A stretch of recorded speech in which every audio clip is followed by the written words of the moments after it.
So the Greek islands are known for their iconic white and blue buildings. But these buildings aren't a happy accident. There's a whole story behind why the buildings are the way they are, and in this video, I want to tell you all about it. So, let's go to Greece.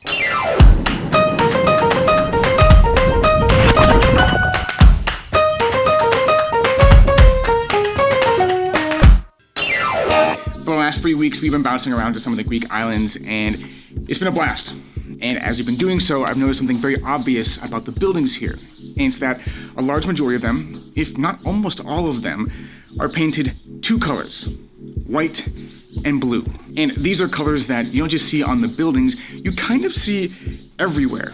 And once I started to see it and notice it, I couldn't unsee it. Blue doors, blue windows, blue furniture, blue signs, even a suspicious number of the cars here on the islands are blue. So this sent me down a rabbit hole trying to find the answer to why everything are these two colors.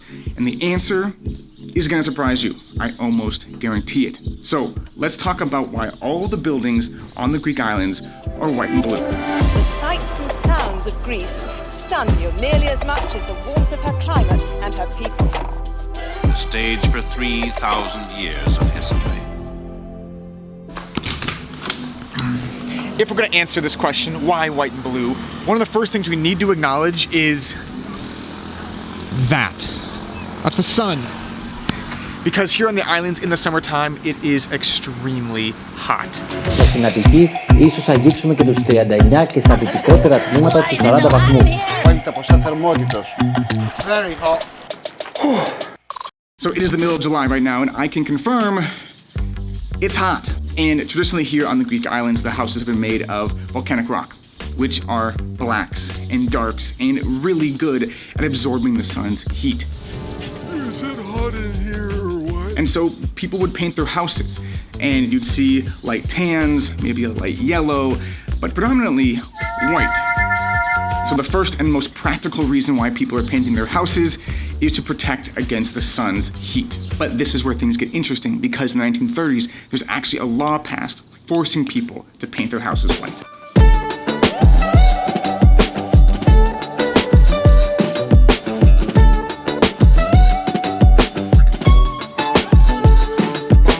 Now, to understand why a paint law was passed in the 1930s, we first need to talk about the water on the islands.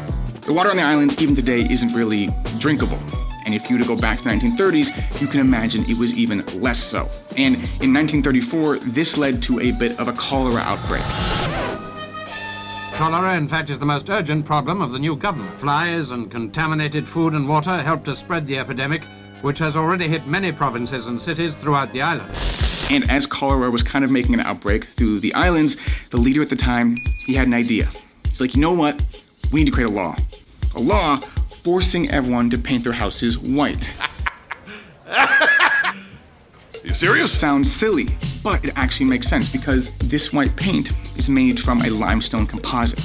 And limestone has disinfectant properties. By forcing people to whitewash their house a couple times a year, they would effectively be disinfecting the world around them and helping to stop the spread of cholera.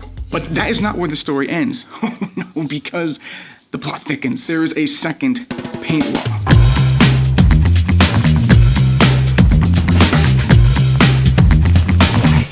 One of the things that I find really charming about the Greek islands are all the tiny little painted doors. Like, what is this door for? I don't know, but there's all kinds of little, like, tiny little doors. Look at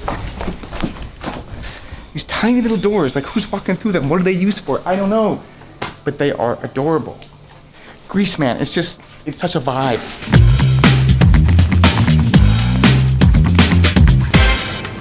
Cute little door. So the 1930s come and go, the cholera outbreak, it kind of goes away. The ruler of the time who said everyone must paint their houses white, he's no longer in power. And so some people are painting their houses white, some aren't. There's no one really enforcing the rules. But then, late 1960s come and a military dictatorship takes over. Army tanks rolled into Athens and took up positions outside all important government buildings and the royal palace. In a broadcast, the new government proclaimed the death of party politics. There's no longer left, right and center, they said, only Greeks.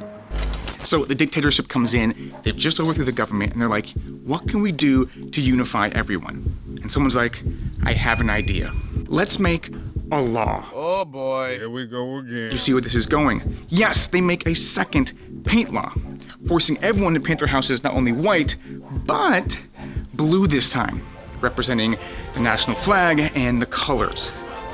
And it works. You start seeing these colors everywhere. You see it in the clothes people are wearing, the furniture, the boats, and yes, even the buildings.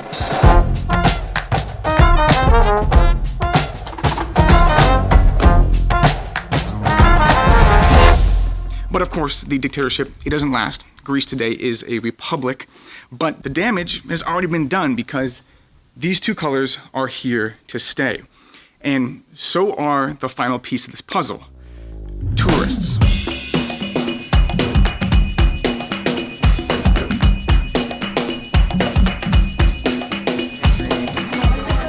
Let's check out how busy it is at sunset, because it's usually crazy packed. Ooh, I already see people.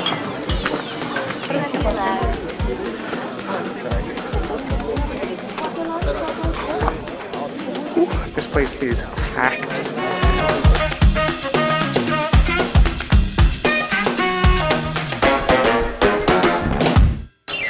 Now, it's no secret that tourists love these white and blue buildings. I mean, why wouldn't they? They are adorable. And it's the reason why millions and millions of people flock to these islands every year. They look great in pictures and people have taken notice. And in a lot of ways, these buildings and these colors have become a calling card for Greece all over the world.